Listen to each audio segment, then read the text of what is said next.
Hi everybody, Ophelia Jagone from Atomic Monsters. How's everybody doing today? I got a week full of finds to show off.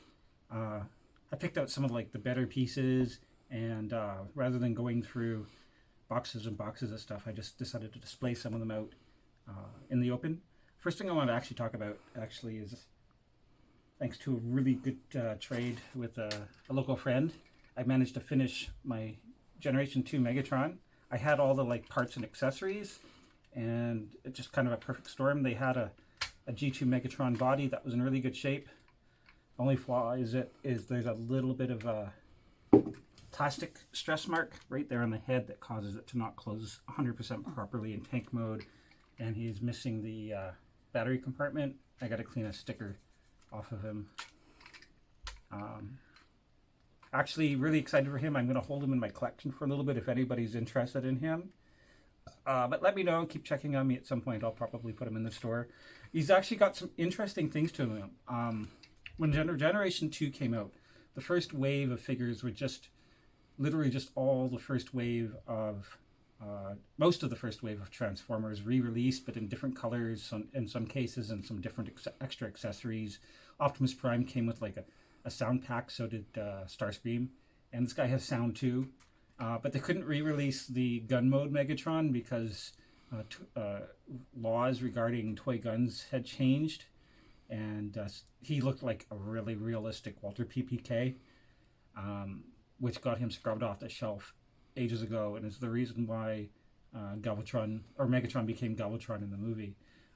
But when they returned to Megatron for Generation 2, they couldn't release that, so instead they redesigned him into a tank. And this guy is really, really huge and looks great, as you can see. It's pretty big. Actually, I'll transform him for you guys. He's going to go right in the bar somewhere. I just got to figure out where.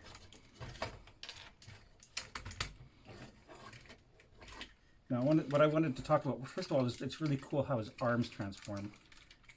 They've got some spring action in there, and specifically a slot that the arm is supposed to move into.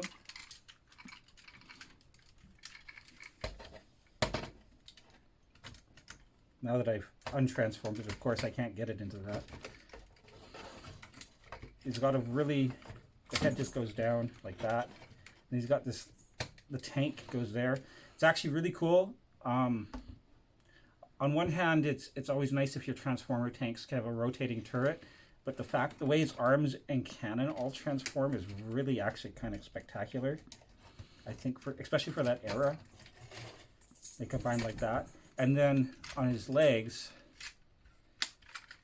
they do something you actually only see used again relatively recently in Transformers, in that there's a compartment to close off here. Okay, I need to move that up first, so that the legs, so that even from the bottom, you don't get so much exposed parts. You know, like a lot of Transformers, you look underneath and there's a whole lot of robot underneath. Well, here, they actually took the extra time to remove that. So he makes a really, really cool tank mode. And he even has the ability to hold multiple missiles. I had a third one. Is it sitting in the tank? Oh, there it is. He got stuck in there.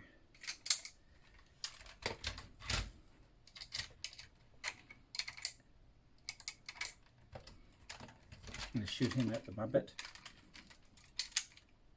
And he cocks, so you can keep cocking and reloading and shooting. Don't want to lose that.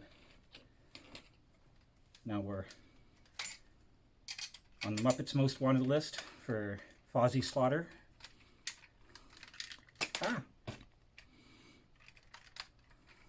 And he's just a really, really sweet tank. I think he's supposed to be an M1 Abrams. I think that's right. In that same lot, my friend who was posting that had this guy who's Cybertron Cannonball, and he had this Bumblebee from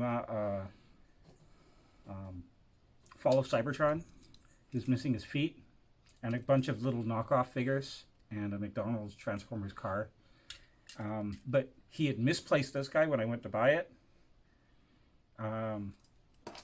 So he subbed in this Bumblebee, and then oddly enough, at Value Village that exact same day, we found it with the exact same damage that the one that he was going to sell us had.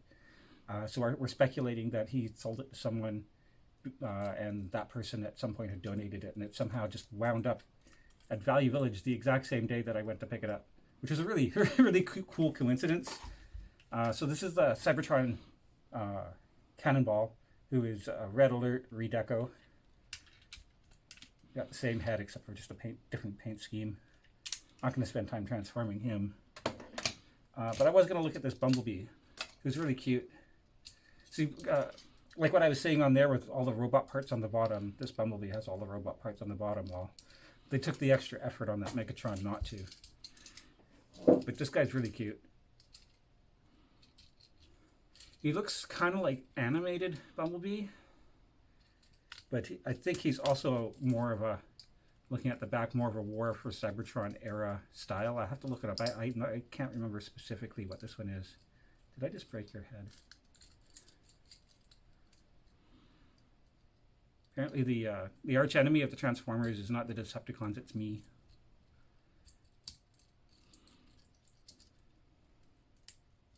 I hope I didn't break his head. No, don't think so. There we go.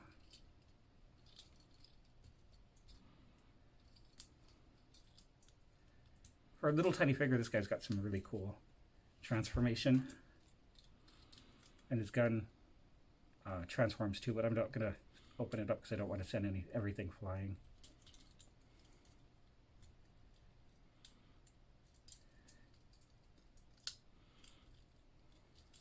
So there we go. We also got from the same guy. We went and talked to him later and picked up a whole bunch of turtles. As you see, we now got a full set of the main turtles from the 2007 CGI movie.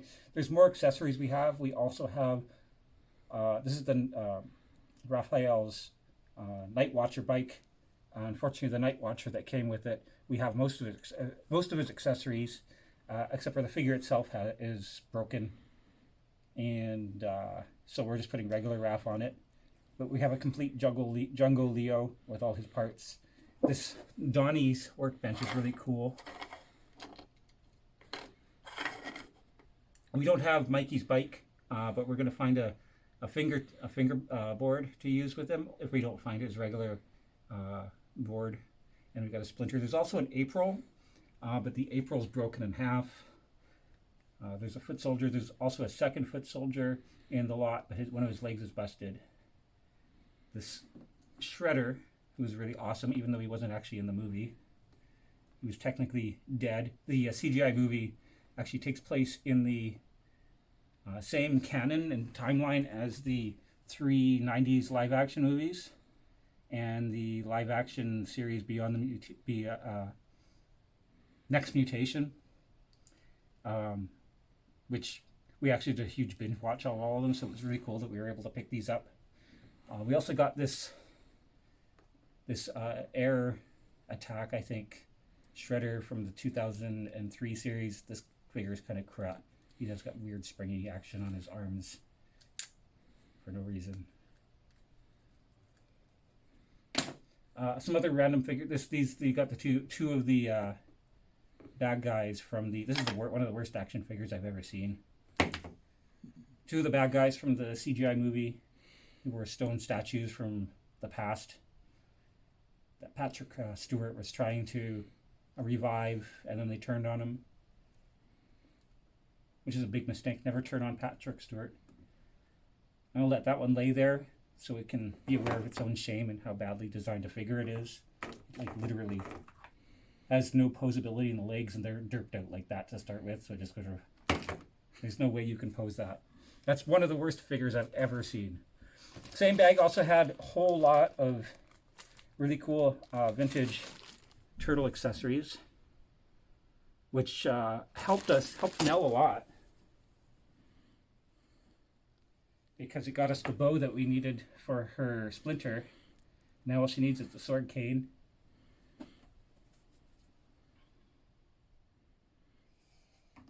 As well as some vintage vehicles. On top of that, we've done some thrifting. If you want to bring the camera in, picked up some Ponies. Inbox Ray Speeder. Some VHS, which I'm going to throw all over the place. These movies are kind of uncommon. And this is actually just going so I can watch it in the store when I'm waiting for customers or sorting stuff. And I've now got a second copy of Mummies Live. So now I can actually sell someone one rather than having to tell them I can't sell them my copy. Picked up some Muppets. This one's actually going in the store, but this is actually getting added to Mel's collection of vintage Muppet plushies. She's now got a scooter. It's actually in really good shape. And apparently the previous owner had set it up to flip everybody the bird. I didn't even notice that. That's awesome. Oh, this one he's giving the devil horn. That's sweet. We should just leave him like that. I will. This Domo toaster is awesome. And this vinyl Marvin the Martian Bank is really sweet. Picked up these here. I think that's a man bat. I'm not sure, but it's a man bat. If it is, I can't find it. I'm trying to find it. Every time I look for man bat, Mattel, that age, era, year, whatever, all I find is other pictures of man bat. So I'm wondering if it's some sort of like vampire line. Maybe Underworld? Did Mattel do an Underworld line? I don't know. Possibly. Also this Imaginext Penguin sub. I know this line, like, keep brain farting on their name. I can never remember their name. Anyways, also 1975 Ken. Content warning for nudity. Full frontal. Except for a little bit of wear right here on the paint, he's actually in really good shape. And still got some pretty good firmness in his limbs. So you can come and buy my firm Ken if you want. This was actually, like with the sub, was tossed in when we made the trade for the turtles. It was stuff they were going to donate to Goodwill anyways. That and the penguin sub. So that'll go in the store for any kiddo who wants it. These are a really, really sweet find. Anybody ever play with fashion plates as a kid? I personally only had access to these at daycare. I didn't own them myself, and I could never find most of the things. There was also monster ones and such. In fact, my partner Heather collects these, and this one has been one of her holy grail items. And we recently found that when we found the Barbie, the other fashion plate one. I think technically that's Barbie. I'm not sure. And this one specifically has been one of her grail items. So she lost her shit when I sent her the picture of it. As did another friend of mine who, when we posted pictures of it, also apparently collects them. So he he gets the next one we find over there. Plus, we got some cool vintage board games. Star Wars, Escape the Death Star.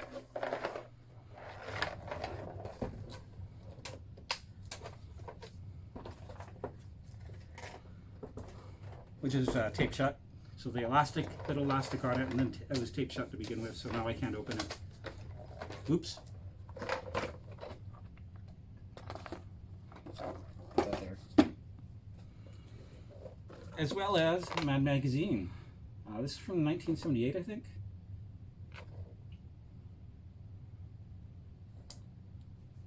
I believe it's 1978.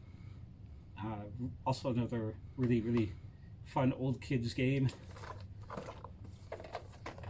And there was also a whole bunch more of those games, but they didn't put them all at once. And my friend Mike, he picked up most of the rest of them the next day, which is really sweet for him.